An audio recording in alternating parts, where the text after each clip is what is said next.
Olá, saudações a todos. Esse é o Maldita Politicagem. Nós estamos iniciando o nosso segundo episódio, um episódio que tem um modelo diferente dos episódios convencionais, porque nesse formato que nós vamos dar o nome de raciocínio invertido, ao invés de nós começarmos com um conceito das nossas áreas, como foi feito no primeiro episódio, por exemplo, com populismo, nós vamos inverter a forma de pensar, começando com uma indagação, com uma inquietação que normalmente está no senso comum, está presente no debate na internet. Quais são os limites para a minha liberdade de expressão? Tudo bem, Ale? Tudo bem, saudações pessoal, como estão todos? Só lembrando, né, Luiz, esse tipo de episódio raciocínio invertido é uma tentativa também de aproximar com as questões de vocês, ouvintes. Então sempre que surgir alguma dúvida, vocês podem entrar em contato com a gente, que nós vamos tentar, via esse tipo de episódio, resolver esses problemas. Isso mesmo, então também fica em aberto para os comentários de vocês nas nossas plataformas, nas nossas redes, colocar questões desse tipo, né? Uma indagação muito presente na vida de todo mundo. A estrutura, além dessa apresentação inicial, nós teremos 3 blocos. O primeiro bloco aborda uma análise mais conceitual da coisa. No segundo bloco, atualiza, pensa nas controvérsias contemporâneas. E o terceiro e último bloco tenta fazer uma aplicação mais soft, mais descontraída dos 2 blocos anteriores. E é isso, nós somos o Maldita Politicagem, é um podcast educacional para aqueles interessados em política, em temas da sociedade, em sociologia. Nossa periodicidade é semanal e espero que você compartilhe e curta o nosso conteúdo.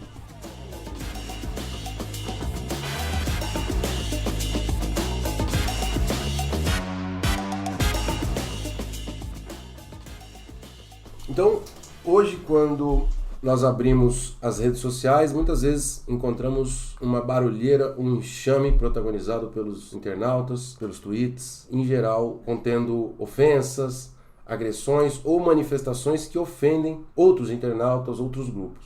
E pode até ocorrer aquela política do cancelamento, políticas de exclusão de colegas, né, das redes, e alguém pode se perguntar, bom, mas por que isso acontece? Por que as pessoas se ofendem? E por que eu não posso falar tudo o que eu quero? Eu acho, Luiz, que é possível responder essa resposta por diversos teóricos, enfim, por diversas chaves, mas a primeira que me vem à cabeça é a discussão do Émile Durkheim, autor já num dos clássicos da sociologia, invertendo o raciocínio dos filósofos antigos, né, dos filósofos que pensavam de alguma forma a moral como anterior à sociedade, né, o Durkheim ele propõe uma inversão desse raciocínio, né, é a sociedade, é o coletivo, nós que cria a moral que está em vigência na nossa sociedade. Então, nós seres humanos vivemos sobre regras morais da nossa sociedade que garantem, né, uma coesão, uma integração dos indivíduos que estão inclusos nesse coletivo. Então, pensando nessa chave, né, quando pessoas de alguma forma agridem ou vão contra aquela moral vigente, nesse caso que você cita dos problemas políticos, das discussões políticas, então quando as pessoas de alguma forma atacam isso que está instituído na nossa sociedade, elas estão indo contra a moral, a comunidade moral, de alguma forma, e por isso gera uma repercussão negativa por parte desses integrantes. Certo, mas o próprio Durkheim também considera que no processo de complexificação da sociedade, ela passa por um enfraquecimento de uma moral que em um determinado momento, numa história mais remota daquela comunidade, daquela sociedade, essa moral ela era mais forte e oferecia uma repressão maior para quem eventualmente violasse a moral. Com a complexificação, a modernização das sociedades, essa moral se afrouxa um pouco, abrindo mais espaço para diversidade de opiniões. Mas eu acho que tem uma discussão de chegada no Durkheim, que é, à medida em que acontece essa complexificação e essa abertura, há o risco do desacoplamento de certos grupos ou de certos indivíduos, o que geraria, enfim, caos na sociedade. No limite, desintegração no sentido prejudicial para a vida da sociedade. E o que contorna isso, segundo Durkheim, é como que as leis, que são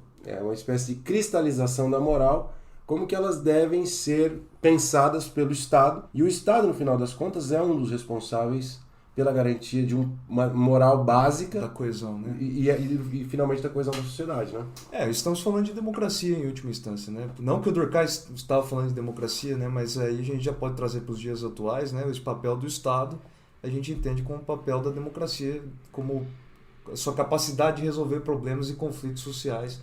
Deveria ser a arena, pelo menos, que pudesse resolver esses conflitos. Então, se eu entendi bem, a sociedade cria coletivamente critérios, valores, normas de convivência, socializa os indivíduos nessas normas, molda as atitudes conforme essas normas, e no processo histórico de complexificação da sociedade, essas normas tendem a se enfraquecer um pouco, sem deixar de existir propriamente, o que garante uma moralidade mínima e uma coesão mínima, mesmo em sociedades muito grandes, muito complexas.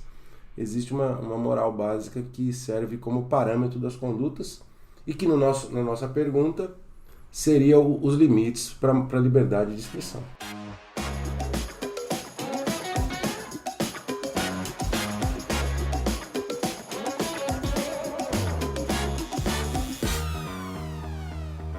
Então, Luiz, eu acho que nosso ouvinte pode ter pensado, né, que esse papo tem tudo a ver com aquilo que muitos defendem sobre a liberdade de expressão na nossa sociedade. Então, como lidar com esse problema? Por um lado, um tipo de agressão à moralidade da sociedade e, por outro, a liberdade de expressão, que às vezes, não sei qual a sua opinião, pode ser mal compreendida. A liberdade de expressão é um direito surgido no interior do processo contra os estados absolutos na Idade Moderna, à medida em que se construía o Estado constitucional, com limites à ação do governo, do rei, né? E aí que as pessoas pudessem manifestar opinião contra o governo. Essa é a ideia, que as pessoas pudessem ter liberdade de emitir opinião. Mas esse direito, a liberdade de expressão, ele não é um direito absoluto, acima de qualquer outro direito, ou de um conjunto de outros direitos tão importantes, como, por exemplo, o respeito à diferença, a tolerância com religiões diferentes. Então, a liberdade de expressão, ela tem que ser contextualizada num conjunto de outras liberdades, de outras manifestações culturais, e ela não pode ser pretexto, né, ou desculpa, inclusive para ataques e confrontos ou ofensas a determinados tipos. Não é liberdade para fazer o que você bem entender, né? Então, na nossa vida contemporânea, a marca é a diferença, né? O mundo globalizado, de imigrantes, de diversidade cultural, sexual. O que você acha? A liberdade de expressão encontra nessa diversidade uma vontade de se impor, ou uma visão de mundo quer utilizar a liberdade de expressão para se impor. E aí? Eu acho que com as redes sociais, né, com a possibilidade de pessoas manter contato cada vez mais com pessoas mais semelhantes, né, as redes sociais propiciam isso para os cidadãos de hoje. Então, aquele fenômeno de bolha faz com que indivíduos se sintam legitimados para poder emitir a opinião que eles pensam, né? Seja ela uma opinião aceita pela democracia, seja ela uma opinião que seja completamente problemática para a comunidade moral, já linkando com o primeiro bloco. Aí, se o indivíduo se sente motivado e junto aos seus pares, né, nas redes sociais, ele começa a expandir esse raciocínio para a política mais ampla, né, o que pode agredir, manifestar um tipo de agressão contra grupos minoritários, né, grupos étnicos minoritários, relacionamentos homoafetivos, enfim, todo tipo de preconceito e discriminação que nós já sabemos que existe na nossa sociedade. Perfeito. Existe um conceito, né, Luiz, que você gostaria de trazer, que é o de guerra cultural. Pois bem, a ideia de guerra cultural, ela diz respeito a um confronto de valores intergeracionais. Quando as gerações mais novas formulam novos valores, novos modos de vida, novas crenças sobre o que é certo e o que é errado. E isso se choca com os valores do certo e errado das gerações anteriores, dos mais velhos. Isso é o que é conflito ou guerra cultural. É uma guerra de valores entre gerações. Isso começou nos Estados Unidos no começo do século XX, mas hoje está presente no mundo inteiro. Os eleitores do Trump nos Estados Unidos, eles entraram em guerra cultural contra as visões globalizantes do feminismo, do multiculturalismo étnico da sociedade norte-americana, defendendo uma sociedade tradicional, uma sociedade que talvez esteja no passado e que eles querem recuperar. Então isso é o que é a guerra cultural. E a guerra cultural é parte das oposições, dos polos de opostos da política contemporânea e que muitas vezes por trazer um caráter emotivo, passional, desvala, né, para uma ideia de que eu posso falar o que eu quiser contra esses grupos, contra as jovens gerações, eu posso falar o que eu quiser, porque eu tenho liberdade de expressão. Aí que tá o curto-circuito, né, porque você quer colocar a liberdade de expressão acima, por exemplo, dos direitos das novas comunidades, dos novos estilos de vida. Eu pensei aqui numa viagenzinha. Posso fazer uma viagenzinha? Ampliar um pouco a coisa? Nós temos que pensar também que aquilo que nós temos como valores que estão instituídos na nossa sociedade, que valores que todos nós deveríamos, né, pelo menos é assim que se vende, né, deveríamos respeitar, que é a democracia, é o respeito ao outro indivíduo, enfim, todos esses valores básicos da nossa sociedade, por exemplo, respeitar pessoas mais velhas. Isso é resultado de conflito. Essas coisas não são naturais da nossa sociedade, né? Isso é resultado de um conflito que já é consolidado, né? O resultado desse conflito já está consolidado na nossa sociedade. O que eu quero dizer com essa visão é que as disputas que estamos tendo hoje também vão ser aquelas que vão resultar em novas ideias do futuro, né? Novas coisas instituídas na nossa sociedade. Uma nova moral instituída. Então a sociedade, a comunidade moral é sempre resultado de uma espécie de conflito nesses termos de guerra cultural. Entendi, perfeito.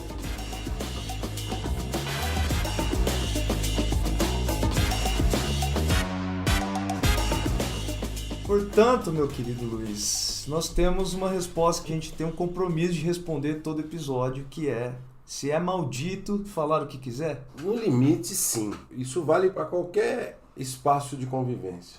Você tem que saber o que falar, não é possível falar o que você quiser, o que te der na telha. Então, eu vou até dizer, não é nem no limite, né? Quem que fala o que quiser é uma pessoa normalmente chata, insuportável, né? Já em termos, né? Exatamente. Então eu acho que a vida, enfim, em sociedade, nos ensina que é bom você prestar atenção no que você fala, para não gerar constrangimentos sobre você mesmo e também para não criar mal-estar ou ofensa em outros. Agora, de fato, falando daquele conflito de gerações, quando os mais velhos, de posse de valores sobre coisas que antigamente eles podiam falar livremente e depois eles passam a ter que tomar cuidado, obviamente que esse tipo de curto-circuito, de embate, ele não pode ser solucionado por meio também de uma repressão pura e simples, né? Você não pode, como a gente sabe de outros autores que a gente vai abordar em outros episódios, não dá para estigmatizar quando ocorre um tipo de pânico moral, né? Não dá para você criar uma caricatura porque isso, em geral, não serve para integrar, mas sim para criar mais distância entre os grupos, né? É importante ressaltar também que não significa que não seja possível emitir opinião política, né, manifestar as suas necessidades, seus anseios políticos.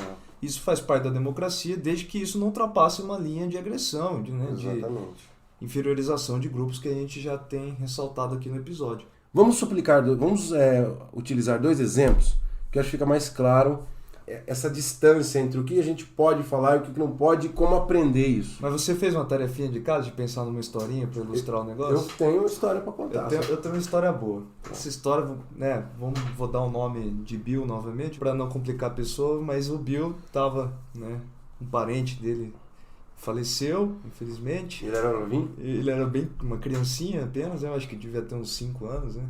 E aí, quando todo mundo estava no velório, reunido, aquela tristeza toda, todos os familiares ali, o Bill teve a brilhante ideia de contar uma piada. Ao fim da piada, obviamente, todo mundo tentou, né, dar um sorrisinho para não deixar a criança completamente constrangida, mas aquilo não tinha cabimento algum. Ou seja, eu acho que é um exemplo, né, de como a socialização, né, a educação social nossa ao longo da vida, pela família, pela escola, nos prepara para não cometer erros como esse, né? Então, o fato da socialização da criança nunca ter passado por um ritual triste, fúnebre, como é um velório, fez com que ela não tivesse domínio daquela moral, daquele ritual, né? Exatamente. Mais ou menos isso. O meu exemplo é um pouco pior. Quando eu ouvia de algum professor há muito tempo atrás, quando ele não gostava de um comentário sobre um autor, normalmente tem um autor que não gostava do outro e fazia uma crítica às vezes exagerada. Esse professor dizia, essa interpretação do autor é um estupro. Isso nos idos de quando eu estudei, que já faz um século e meio, na graduação. Os cabelos já caíram. Já... Naquela época ninguém se incomodava com o uso dessa expressão, estupro ao autor. Isso ficou, de alguma forma, era uma expressão forte que eu acabei utilizando depois de outro momento da minha vida. Já em sala de aula, eu professor, muitos anos depois, sei lá, 10, 15 anos depois. E isso criava um mal-estar na sala. E aí me pediram explicitamente para não usar mais essa expressão. E eu senti na pele a transformação de uma comunidade moral dos alunos, que eu não estava antenado e dei essa gafe uma vez. Mas também foi só uma vez, porque foi tão constrangedor traumático, que eu percebi de fato o quanto grosseiro estava sendo aquilo. A partir dessas novas... a maior preocupação com os crimes de não só de estupro, mas de todos os outros tipos de assédio. Então isso foi muito marcante, demonstrando essa transição de valores, essa transição de moral, certo? Isso é muito comum, né? Quanto mais velho a gente vai ficando na vida, né? Ou os nossos pais, os exemplos dos nossos pais, avós, é possível ver uma série de coisas que as pessoas falam que a geração mais nova não aceita mais. Todos esses exemplos são prosaicos, a gente brinca com eles, mas eles se dão num ambiente de face a face, que é fácil aprender e fácil entender o alcance do que você pode dizer e como retirar algo que antigamente era permitido e agora deixou de ser.